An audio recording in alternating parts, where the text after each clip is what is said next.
السلام علیکم دوستو، کیسے امید کرتا ہوں کہ آپ سب خیریت سے ہوں گے۔ دوستو، پاکستان کرکٹ ٹیم کو پہلے سیمی فائنل میچ میں 2 بڑے جھٹکے لگ چکے ہیں۔ آئیے اس حوالے سے آپ دوستوں کو مکمل تفصیل بتانے والا ہوں۔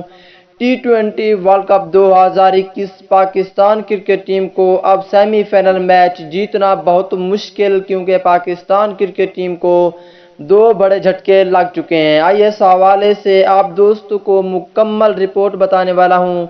دوستو، اس سے پہلے اس ویڈیو کو لائک کریں، چینل کو سبسکرائب کریں، بیل آئیکن دبا کر آل پر لازمی کلک کر دینا ہے۔ تو دوستو، بڑھتا ہوں ویڈیو کی جانب اور آپ دوستوں کو بتاتا ہوں اس حوالے سے مکمل تفصیل۔ دوستو، جیسا کہ آپ کو پتہ ہے کہ ٹی20 ورلڈ کپ 2021 کا پہلا سیمی فائنل میچ آج کھیلا جا چکا ہے، جبکہ دوسرا semi final match Pakistan cricket team اور آسٹریلیا کرکٹ ٹیم کے درمیان کھیلا جانا ہے، جو کہ 11 نومبر کو کھیلا جانا ہے۔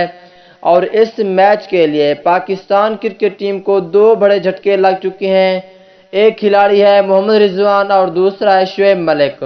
ان دونوں کی طبیعت خراب ہے، جس کی وجہ سے بہت مشکل ہے کہ پاکستان ٹیم میں شامل کیا جائے، لیکن اس کا کنفرم فیصلہ صبح 10 بجے کیا جائے گا کہ محمد رضوان کو اور شعیب ملک کو پاکستان کرکٹ ٹیم میں شامل کرتے ہیں یا نہیں آسٹریلیا کے خلاف۔